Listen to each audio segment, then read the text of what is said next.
Hello friends, welcome to my channel. Friends, PM కిసాన్కి సంబంధించి మనకి అమౌంట్ ఎప్పుడు రిలీజ్ చేస్తారో దాని గురించి అఫీషియల్గా అయితే ఇన్ఫర్మేషన్ అనేది రావడం జరిగింది.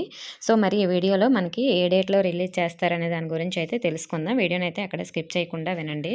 ఫ్రెండ్స్, మనకి పీఎం కిసాన్కి సంబంధించి 16th ఇన్స్టాల్మెంట్ అనేది ఈ నెల అంటే ఫిబ్రవరి 28న మనకి రిలీజ్ చేయబోతున్నారు.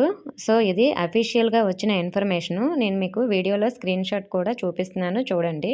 సో ఇది పీఎం కిసాన్ వెబ్సైట్లో మనకి అప్డేట్ అయితే చేశారు. మీకు డౌట్ ఉంటే మీరు పీఎం కిసాన్ వెబ్సైట్లో అయితే చెక్ చేసుకోండి. అక్కడ మనకి ఇన్ఫర్మేషన్ అనేది అప్డేట్ అయ్యింది. ఓకే ఫ్రెండ్స్, అలాగే ప్రతి ఒక్కరు బ్యాంక్ అకౌంట్కి ఎన్పిసి అనేది యాక్టివ్లో ఉందా లేదని చెక్ చేసుకోండి. అలాగే ఇంకా మనకి ఈకేవైసీ ఎవరైనా చేయించుకోకపోతే మీరు అమౌంట్ రిలీజ్ చేయకముందే ఈకేవైసీ అనేది కంప్లీట్ చేసుకోండి. ఇదివరకు మీరు ఈకేవైసీ కంప్లీట్ చేసుకొని ఉంటే మరి అవసరం లేదు. ఓకే ఫ్రెండ్స్, ఇన్ఫర్మేషన్ వస్తే వీడియోని తప్పకుండా లైక్ చేసి మీ ఫ్రెండ్స్కి షేర్ చేయండి. మన ఛానల్ సబ్స్క్రైబ్ చేసుకోండి. Thank you for watching.